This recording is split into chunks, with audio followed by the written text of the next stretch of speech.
제 안구의 뒤쪽에는 눈이랑 그다음에 머리랑 연결되어 있는 시신경이라는 곳이 있습니다.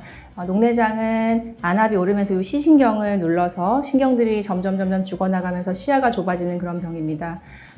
보통 안압이 오르면 충혈이나 안통이 생기거나 시력 저하가 생기거나 해서 이제 환자분들이 안과에 내원하셔서 녹내장을 진단을 받고 치료를 하시게 되는 경우가 있는데, 우리나라랑 일본 같은 경우 동북아시아 지역의 녹내장은 대부분의 환자분들이 안압이 아주 높지 않거나 아니면 정상 범위에서도 녹내장성 신경 손상이 생기는 경우가 많기 때문에 병의 진단이 굉장히 늦어지고, 그래서 추후에 진행이 많이 된 다음에 발견되는 경우가 있습니다. 그래서 특별한 증상이 없어도 정기적으로 최소한 1년에 한 번 정도는 안과 검진을 통해서 녹내장이 생기는지를 확인해 보시면은 눈 건강 관리를 하시는데 굉장히 도움이 많이 되실 것 같습니다. 눈을 만져보시면 물렁물렁한 걸 아실 수가 있는데, 우리 안구는 안구의 앞쪽에는 방수라고 하는 액체로 이제 이렇게 채워져 있습니다. 이 방수는 멈춰 있는 게 아니라 섬모체라는 곳에서 만들어져서 섬유주라는 곳으로 빠져나가면서 이렇게 순환을 하게 되는데, 이렇게 만들어지고 빠져나가고 하면서 평균적으로 한 16에서 17 정도의 안압을 유지를 하게 되고, 이렇게 안압이 정상 범위에서 잘 유지가 되면은 우리가 잘 볼 수 있고 그다음에 눈에도 특별한 불편함이 없이 잘 지낼 수가 있습니다.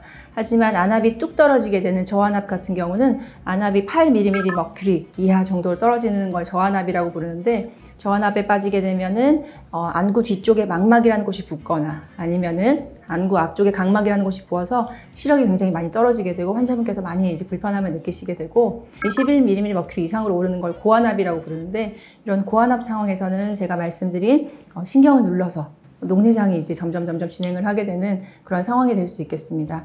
이제 정기적으로 안압을 체크를 하셔서 안압이 정상 범위에서 잘 유지되시는지, 녹내장 환자분들은 당연히 이제 하셔야 될 부분들이고, 녹내장이 아직 없으신 분들도 규칙적으로 안압을 체크해서 잘 유지가 되시는지를 보면 좋을 것 같고, 우리 몸이 이제 혈압이 정상 범위 잘 유지가 돼야지 건강하게 잘 지내시는 것처럼 우리 눈의 안압도 정상 범위에서 잘 유지가 돼야지 건강하게 이제 눈을 잘 지킬 수 있을 것 같습니다. 녹내장의 시작은 주로 우리 안구 뒤쪽에 있는 시세포들이 점점 망가지면서 생기게 되는데요.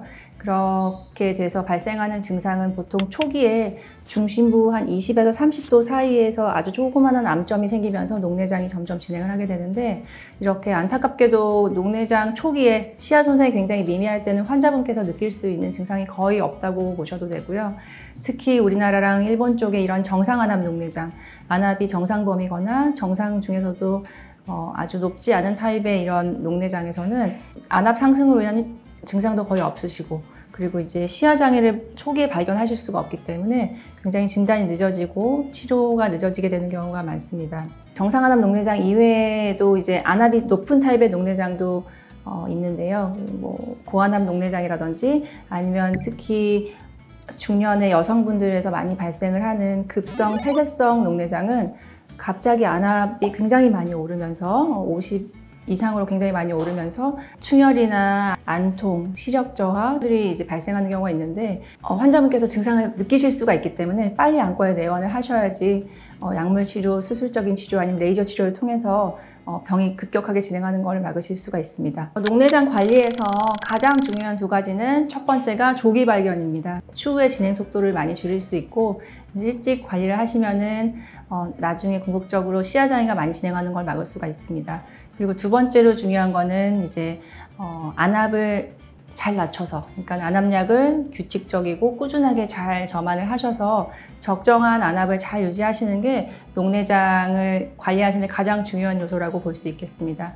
그렇다면 이제 빨리 발견하시고 약도 잘 점안하시는 분들 중에서 추가적으로 더 하실 수 있는 그런 생활 수칙 같은 걸 말씀을 드리면, 우리 녹내장이 발생하는 신경세포는 우리 뇌조직에 있는 뇌세포와 굉장히 유사한 성질을 가지고 있습니다. 뇌조직에 산소가 한 5분 정도만 공급되지 않아도 굉장히 뇌세포들은 빨리빨리 죽어나가게 되는데, 그만큼 이 녹내장의 신경세포들도 혈액순환이 굉장히 중요한 요소 중에 하나입니다. 원활하게 혈액순환을 하게 하는 게 가장 중요하고, 그리고 널리 알려져 있는 진행의 위험 요소의 세 가지를 꼽자면은 여성분, 혈압이 낮으신 저혈압이신 분들, 그리고 시신경 출혈처럼 혈액순환 장애가 있는 분들이 녹내장 진행을 잘 한다고 연구가 잘 되어 있는데요. 꾸준한 운동을 하셔서 혈액순환을 잘 관리를 하신다든지 아니면은 혈압, 당뇨, 고지혈증과 같은 이런 혈액순환을 방해하는 이런 전신적인 질환들이 생기는지를 잘 체크를 하셔가지고 그들 관리하시는 것도 녹내장을 잘 관리하시는 방법 중에 하나가 될 것 같습니다. 녹내장의 치료법은 녹내장은 여러 종류가 있는데요. 그 원인 질환에 따라서 그 치료 방법도 조금씩 달라지게 됩니다. 아까 말씀드렸던 우리나라에 가장 많은 타입의 정상 안압 녹내장은 안압이 아주 높지 않은 경우가 많기 때문에 그 환자분께서 가지고 있는 기본 안압을 좀 낮춰주는 약물적인 치료를 가장 우선시해서 시행을 하게 됩니다. 안압약을 규칙적이고 꾸준하게 점안을 해서 안압을 정상 범위 잘 유지를 시키면은 녹내장이 진행하는 것을 많이 막을 수 있다고 되어 있습니다. 그리고 녹내장의 다른 종류 중에 하나가 급성 폐쇄성 녹내장이나 고안압 녹내장 같은 경우가 있는데 이런 타입의 녹내장은 주로 안압이 굉장히 높은 경우가 많기 때문에 약물적인 치료를 통해서 안압이 잘 관리가 되지 않으면 그 다음 단계로는 레이저 치료를 통해서 우리 눈의 앞쪽에 방수가 빠져나가는 길인 이 섬유주를 자극을 해서 안압을 하강시키는 레이저 시술을 하게 되고 그럼에도 불구하고 안압 조절이 안 되면은 수술적인 치료로 넘어가서 안구에서 방수가 빠져나가는 방수 이출로를 만들어주는 그런 수술을 시행을 하게 됩니다.